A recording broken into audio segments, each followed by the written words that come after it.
नमस्कार, India voice देख रहे हैं आप। मैं हूं आपके साथ दीक्षा चौधरी। जेडीयू सांसद ललन सिंह ने केंद्र सरकार पर तंज कसते हुए कहा कि केंद्र सरकार दरभंगा में एम्स नहीं बनाना चाहती है, सिर्फ इस पर राजनीति करना चाहती है। वह बिहार के मुख्यमंत्री की पसंद है कि दरभंगा में एम्स मेडिकल कॉलेज का निर्माण किया जाए। राज्य सरकार ने निर्माण के लिए जमीन तो मंजूर कर दी, लेकिन एम्स बनाना नहीं चाहते। सरकार दरभंगा में एम्स बनाना नहीं चाहती है, उस पर राजनीति करना चाहती है।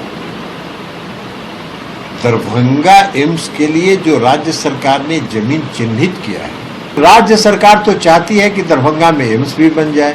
राज्य सरकार चाहती है कि दरभंगा में दूसरा अस्पताल जो दरभंगा मेडिकल कॉलेज है वो भी एक विकसित अस्पताल के रूप में, सुपर स्पेशलिस्ट अस्पताल के रूप में विकसित करे। अब ये जो भारतीय जनता पार्टी के नेतृत्व वाली जो जुमलेबाज सरकार है, उसको काम करना नहीं है। वो दरभंगा में एम्स बनाना नहीं चाहती है। दरभंगा में एम्स का सिलेक्शन किसका है? दरभंगा में एम्स बने, यह भी माननीय मुख्यमंत्री जी का सिलेक्शन। उधर छत्तीसगढ़ के रायपुर पहुंचे कांग्रेस महासचिव संगठन केसी वेणुगोपाल ने शनिवार को एक बैठक ली, जिसके उन्होंने कहा कि हमारा लक्ष्य 75 सीटें, हम जरूर जीतेंगे। वहीं इनके साथ मौजूद एससीसी के छत्तीसगढ़ प्रभारी ने कहा कि 2 सितंबर को राहुल गांधी बैठक के लिए रायपुर आएंगे। 8 सितंबर को पार्टी अध्यक्ष मल्लिकार्जुन खड़गे फिर राज्य का दौरा करेंगे। पार्टी के कई नेता राज्य का दौरा करेंगे। हम प्रियंका गांधी जी को भी राज्य में आमंत्रित करते हैं। संजय जी बोलेंगे, हमारा एक ही लक्ष्य है, 75 सीट हमारा टारगेट है छत्तीसगढ़ में। उसके बारे में हम चिंता कर दिया, प्लान कर दिया, हम जीतेंगे बिल्कुल। हमारी पीएसी की पॉलिटिकल अफेयर्स कमेटी की हमारी दूसरी कमेटियां भी गठित हुई हैं, उनका भी कार्य सुचारू रूप से चले। उनकी भी मीटिंग अब रेगुलर ढंग से होंगी। आगे का हमारा कार्यक्रम जो नीचे जमीन से लेकर बूथ से लेकर चल रहा है, वो भी सुचारू रूप से चलता रहेगा। हमारे ऑब्जर्वर्स आए हैं, हमारे ऑब्जर्वर्स, सीनियर ऑब्जर्वर हमारे प्रीतम सिंह जी उत्तराखंड से, और 11 के 11 संसदीय क्षेत्रों के 11 ऑब्जर्वर हैं, पर्यवेक्षक हैं, वो अपना कार्य करेंगे। हमारे वरिष्ठतम नेता छत्तीसगढ़ में हमने उन्हें न्योता दिया और मुझे खुशी के साथ मैं आपके साथ शेयर कर रही हूँ कि 2 तारीख को राहुल गांधी जी रायपुर में आएंगे, उनकी मीटिंग होगी। मीटिंग क्या, हम सम्मेलन करेंगे। जो हमारे युवा हैं वो राहुल गांधी जी की ओर देखते हैं, क्योंकि देश में आज जो हाल हो गया, उम्मीद की किरण देश के युवा को केवल राहुल गांधी जी में नजर आती है। हमारे राष्ट्रीय अध्यक्ष श्री मल्लिकार्जुन जी खड़गे 8 तारीख को फिर से हमने उन्हें न्योता दिया है, वो आएंगे। उनका कार्यक्रम है, 8 तारीख को उनका कार्यक्रम है, और इसके पश्चात और नेता भी आएंगे। प्रियंका जी को भी हम न्योता दे रहे हैं और ये नेता फिर आएंगे, और पूरे राज्य में बहुत डिमांड आ रही है। उधर हिमाचल प्रदेश के सीएम सुखविंदर सिक्कू ने प्रदेश में जारी आसमानी आफत को लेकर कहा कि राजस्थान सरकार ने हमें 15 करोड़ रुपए दिए और छत्तीसगढ़ सरकार ने हमें 11 करोड़ रुपए दिए, और सबसे महत्वपूर्ण बात यह है कि हिमाचल प्रदेश के लोग हमें दान दे रहे हैं और इस प्राकृतिक आपदा के दौरान हमारा समर्थन कर रहे हैं। केंद्र सरकार ने यहां एक टीम भेजी है, हमने अब तक अपनी रिपोर्ट सौंप दी है। बीबीएम द्वारा छोड़े गए पानी के कारण कांगड़ा, बेल्ट के फतेहपुर और इंदिरा क्षेत्र में नुकसान हुआ है। हमें 10,000 करोड़ रुपए का नुकसान हुआ है और मरम्मत में 1 साल से अधिक समय लगेगा।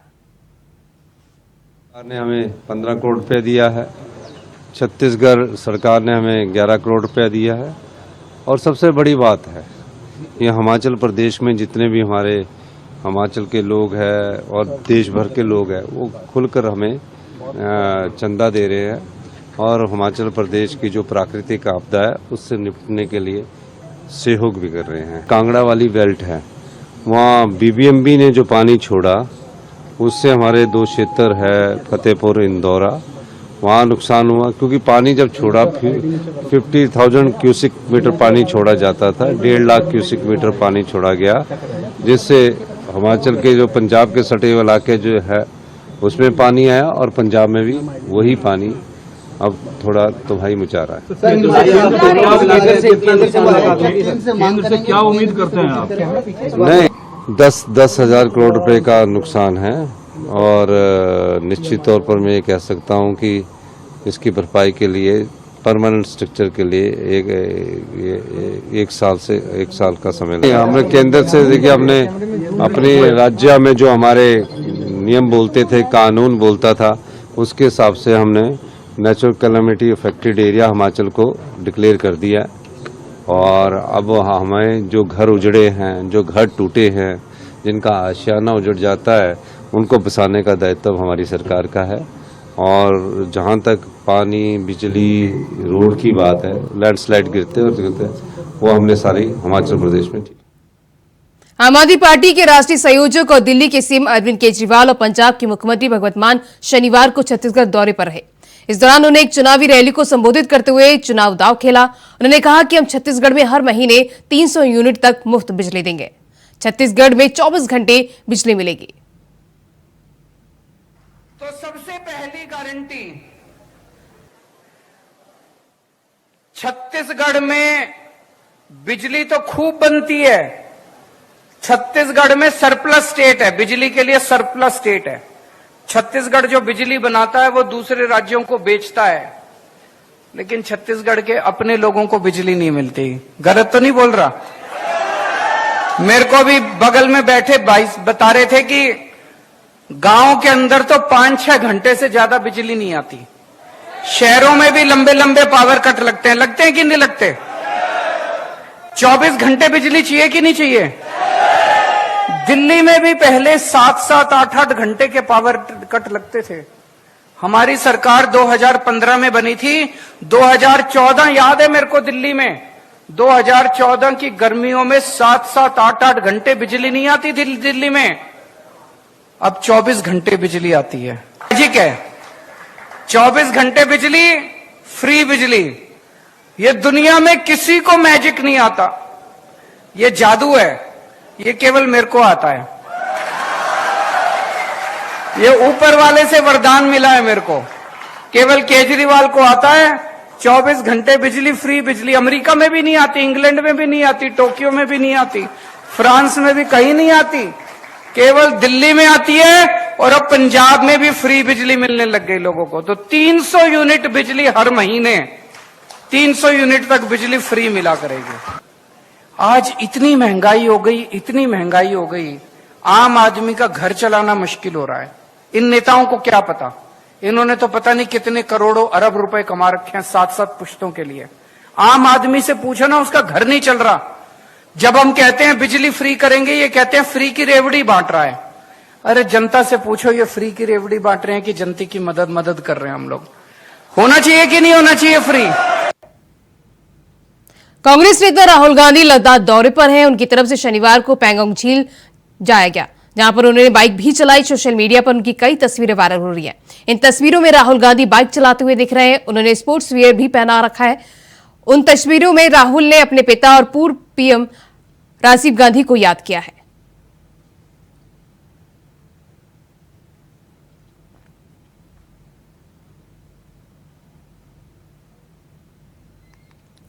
उधर साउथ के सुपरस्टार रजनीकांत यूपी के दौरे पर हैं। इस दौरान उन्होंने यूपी की राज्यपाल आनंदीबेन पटेल से मुलाकात की। साथ ही अभिनेता रजनीकांत अपनी हालिया release film jailer Uttar Pradesh के मुख्यमंत्री योगी आदित्यनाथ को दिखाने को इच्छुक हैं। 3 दिन की यूपी यात्रा पर शुक्रवार शाम लखनऊ पहुंचे सुपरस्टार रजनीकांत। आपको बता दें, इस दौरान उन्होंने कहा कि वे मुख्यमंत्री के साथ अपनी फिल्म जेलर देखेंगे। उन्होंने आज मीडिया से भी बात की और अपने कार्यक्रम के बारे में जानकारी दी।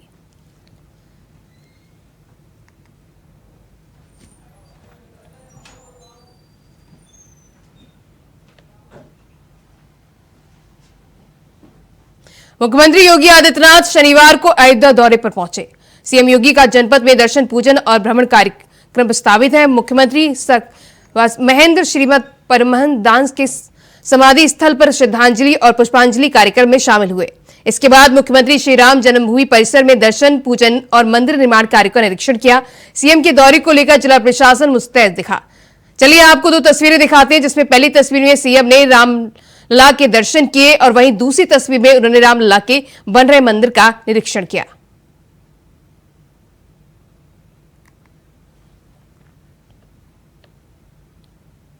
प्रधानमंत्री नरेंद्र मोदी ने बेंगलुरु में चल रहे G20 डिजिटल अर्थव्यवस्था मंत्रियों की बैठक को वर्चुअली संबोधित किया। पीएम मोदी ने शनिवार को अपने संबोधन के दौरान कहा कि आज भारत में 85 करोड़ से अधिक इंटरनेट उपयोगकर्ता हैं, जो दुनिया में सबसे सस्ती डाटा लागत का आनंद ले रहे हैं। उन्होंने आगे कहा कि हमने शासन और अधिक कुशल, समावेशी, तेज और पारदर्शी बनाने के लिए तकनीक का लाभ उठाया है। उन्होंने कहा कि जनधन खाते, आधार और मोबाइल फोन ने वित्तीय लेनदेन में क्रांति ला दी है। प्राचीन परंपराओं से लेकर नवीनतम तकनीक तक भारत में हर चीज के लिए कुछ ना कुछ है। भारत दर्जनों भाषाओं वाला एक अविश्वसनीय रूप से विविधता वाला देश है। ये दुनिया के हर धर्म और असंख्य सांस्कृतिक प्रथाओं का घर है।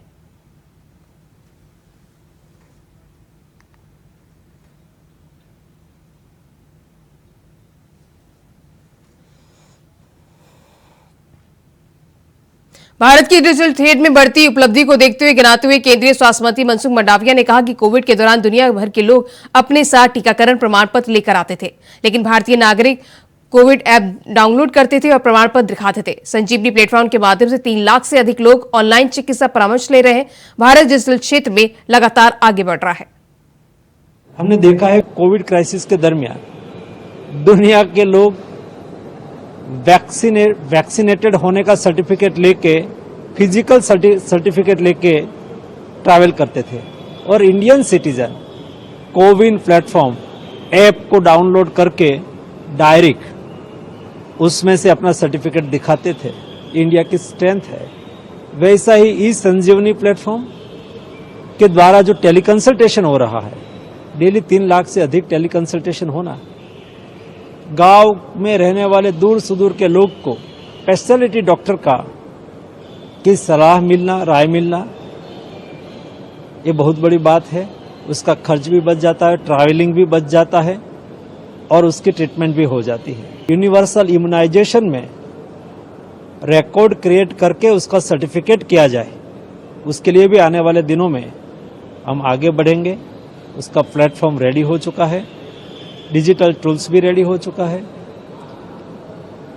आभा आईडी के द्वारा 40 करोड़ से अधिक लोगों को कवर किया गया है, ताकि डिजिटल रिकॉर्ड, अपना सेल्फ का डिजिटल हेल्थ रिकॉर्ड अपने पास हो। जो भी डॉक्टर के पास जाए अपनी हेल्थ को दिखाने के लिए, तब आभा अकाउंट से डॉक्टर को सारी हिस्ट्री मालूम हो, बहुत ज़रूरी है। बिन जरूरी टेस्टिंग से उसको बचत हो जाती है और यूजफुल डॉक्टर को हिस्ट्री भी मिल जाती है। इस तरह से डिजिटल सेक्टर में इंडिया आगे बढ़ रहा है। उदयपुर सिटी खजुराहो एक्सप्रेसवे के इंजन में शनिवार को आग लग गई, जिसके बाद उसे मध्य प्रदेश के ग्वालियर में रोक दिया गया। घटना में किसी के हताहत होने की खबर नहीं है। रेलवे के अधिकारी भी मामले की जांच में जुट गए हैं। जानकारी के मुताबिक ट्रेन सिथौली रेलवे स्टेशन के पास थी, तभी उसके इंजन में धुआं निकलता देखा गया, जिस पर ड्राइवर ने ट्रेन रोककर अधिकारियों को इसकी जानकारी दी। साथ ही वहां मौजूद अग्निशामक यंत्र से आग बुझाने का काम शुरू किया गया। रेलवे के मुताबिक कुछ ही देर में उनके कर्मचारियों ने आग पर काबू पा लिया। घटना में किसी भी यात्री या रेलवे स्टाफ को कोई नुकसान नहीं पहुंचा है। वहीं घटना के तुरंत बाद अधिकारियों ने ट्रेन को आगे ले जाने के लिए दूसरी इंजन की व्यवस्था की।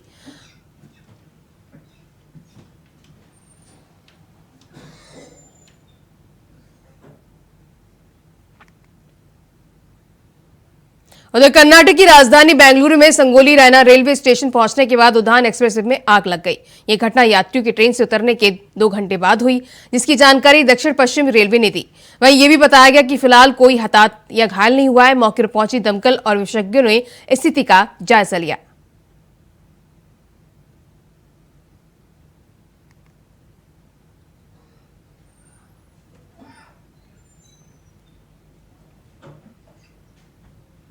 अब बात करते हैं हरियाणा की। हरियाणा के कुरुक्षेत्र में 23 सितंबर को शिरोमणि गुरुद्वारा प्रबंधन कमेटी श्री अमृतसर की ओर से एक बड़ा समागम करवाया जाएगा, जिसमें एसजीपीसी के प्रधान एडवोकेट हरिजिंदर सिंह धामी भी शिरकत करेंगे और इस समागम में प्रदेश से सिख समाज बढ़ चढ़कर भाग लेगा।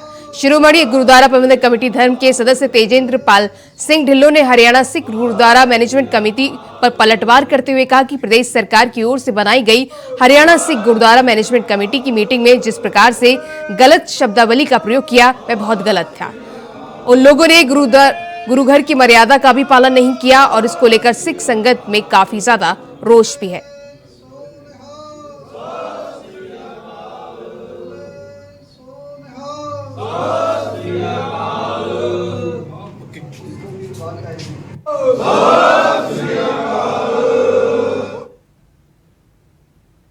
उधर यूपी के रायबरेली के डीएम ऑफिस के बाहर एक पीड़ित किसान ने बैनर लगाकर अपने परिजनों के साथ धरने पर बैठा, तो वहीं न्याय न मिलने पर राष्ट्रपति से इच्छा मृत्यु की मांग कर रहा है।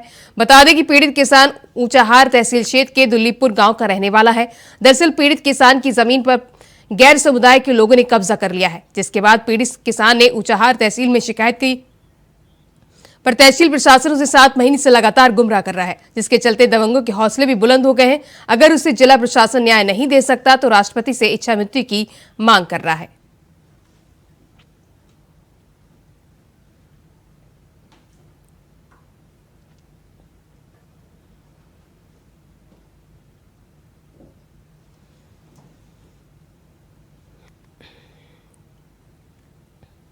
वहीं मैनपुरी के जवाहर नवोदय विद्यालय के कमरे में संदिग्ध परिस्थितियों में छात्र की मौत हो गई। बता दें कि सरकारी कमरे में छात्र का शव फांसी के फंदे पर लटकता हुआ मिला है। सूचना में पहुंची पुलिस ने शव को अपने कब्जे में लेकर पोस्टमार्टम के लिए भेज दिया है, तो पुलिस पूरे मामले की जांच पड़ताल में जुट गई है। तो मैनपुरी का ये मामला बताया जा रहा है, जहां संदिग्ध परिस्थितियों में एक छात्र की मौत हो गई है। विद्यालय के कमरे में युवक का शव मिला है। पुलिस ने शव को कब्जे में लेकर पोस्टमार्टम के लिए भेज दिया है और पुलिस इस मामले की जांच पड़ताल में जुट गई है।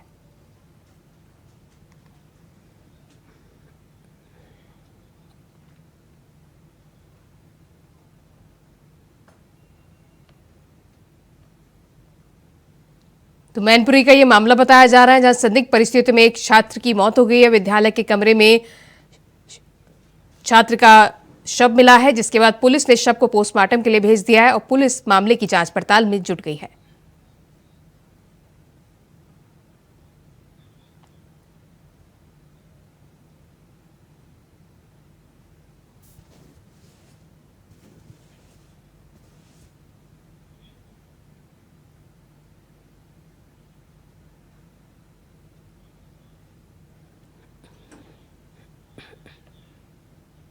उधर बलिया में नक्सलियों की गिरफ्तारी के बाद सोनभद्र पुलिस अलर्ट मोड पर आ गई है।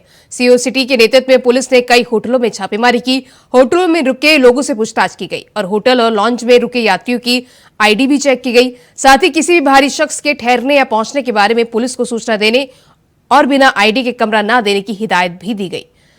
तो सोनभद्र में पुलिस अलर्ट मोड पर नजर आई। कई होटलों में इस दौरान पुलिस ने छापेमारी की। नक्सलियों की जांच को लेकर भी पुलिस लगातार रेड कर रही है।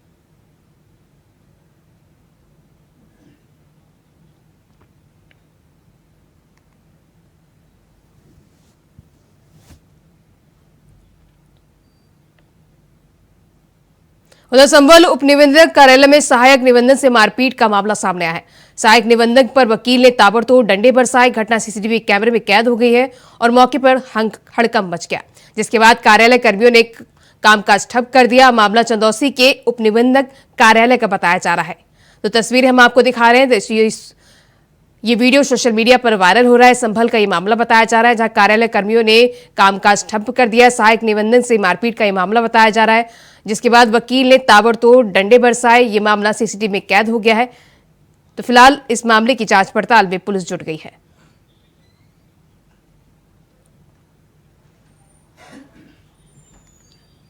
संभल के बारियाडेर थाना में एक गांव अकरोली में युवक की घेर कर पिटाई कर दी गई। गाली गलौज का विरोध करने पर युवक की पिटाई की गई। वहीं इस घटना का किसी स्थानीय व्यक्ति ने वीडियो बनाकर सोशल मीडिया पर वायरल कर दिया। मामले में पुलिस ने 4 लोगों के खिलाफ मामला दर्ज कर दिया है। फिलहाल ये संभल का मामला बताया जा रहा है, जहां युवक की घेर कर बेरहमी से पिटाई कर दी गई। गाली गलौज के विरोध पर यह पिटाई की गई है, जिसका वीडियो किसी ने वहां पर बना लिया, जिसे सोशल मीडिया पर वायरल कर दिया है। तो फिलहाल पुलिस ने इस मामले में 4 लोगों के खिलाफ मामला दर्ज कर दिया है।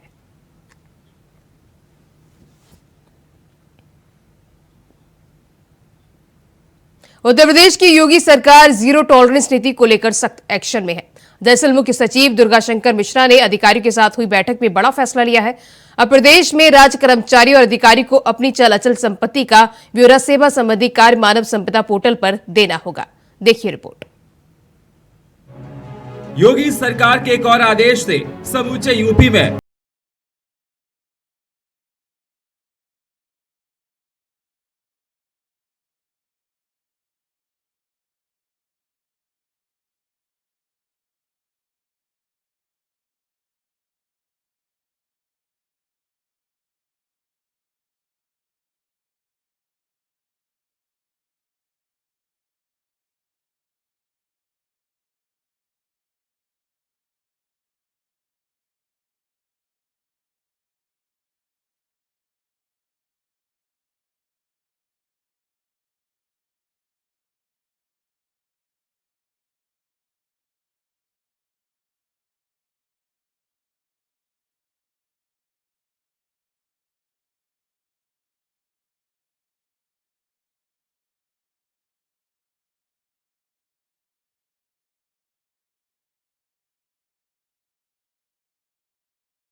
सीएम योगी का जीरो टॉलरेंस लगातार जारी है और उसी के चलते अब चीफ सेक्रेटरी दुर्गाशंकर मिश्रा की तरफ से कार्मिक विभाग को निर्देश जारी किए गए हैं कि 31 दिसंबर 2023 तक जो भी कर्मचारी और अधिकारी अपनी चल और अचल संपत्ति का ब्यौरा मानव संपदा पोर्टल पर अपलोड नहीं करते हैं, उनकी पदोन्नति पर विचार नहीं किया जाएगा। यानी कि सरकार ऐसे अधिकारियों के प्रमोशन पर जो है वो किसी भी तरीके से विचार नहीं करेगी जो लोग अपनी चल और अचल संपत्ति की जानकारी सरकार को नहीं देते हैं। वैसे आपको बता दें, राज्य सरकार पहले भी चल अचल संपत्ति का ब्यौरा लेती रही है, लेकिन ये पहला मौका है जब मानव संपदा पोर्टल पर इसे देना जरूरी किया गया है। जानते हैं क्यों? क्योंकि इस व्यवस्था के शुरू होने से किसी भी अधिकारी और कर्मचारी की संपत्ति का ब्यौरा ऑनलाइन देखा जा सकेगा। मालूम हो कि आईएएस और पीसीएस अफसरों को हर साल संपत्ति का ब्यौरा देना होता है, मगर पिछले कई सालों से कर्मचारियों का ब्यौरा हर साल लिया जाने लगा है। आईएएस और पीसीएस तो संपत्तियों का ब्यौरा दे देते हैं, लेकिन कर्मी नहीं देते हैं। राज्य सरकार भ्रष्टाचार रोकना चाहती है, इसलिए कर्मियों की संपत्ति का ब्यौरा मानव संपदा पोर्टल पर देना अनिवार्य किया गया है। जो भी ब्यौरा नहीं देगा उसके बारे में पता लगाया जाएगा कि ऐसा क्यों कर रहा है। तो क्या वाकई में योगी सरकार का ये कदम भ्रष्टाचार पर वार साबित होगा? अगर ये नजीर बना, इसमें कोई दो राय नहीं कि आम आदमी के लिए ये सुकून भरी खबर है, क्योंकि भ्रष्टाचार वो दीमक है जो लोकतंत्र को कमजोर करता है। मुख्यमंत्री योगी आदित्यनाथ की तरफ से कहा जा चुका है कि सभी कर्मचारी और अधिकारी अपनी चल और अचल संपत्ति की जानकारी दे, जीरो टॉलरेंस का पूरी तरीके से प्रदेश के अंदर पालन किया जाए और जहां पर भी इसकी लापरवाही दिखाई दे उसके खिलाफ सख्त कार्रवाई की जाए। और उसी के चलते उत्तर प्रदेश के मुख्य सचिव दुर्गाशंकर मिश्रा ने अब प्रदेश के कार्मिक विभाग को आदेश जारी किए हैं और उसमें उन्होंने कहा है कि 31 दिसंबर तक जो भी कर्मचारी और अधिकारी अपनी चल और अचल संपत्ति की जानकारी उपलब्ध नहीं कराते हैं उनके प्रमोशन पर विचार ना किया जाए। कैमरामैन राहुल के साथ मैं प्रियम पाठक, इंडिया वॉइस, लखनऊ। तो फिलहाल इस बुलेटिन में बस इतना ही। खबरें लगातार जारी हैं। नमस्कार।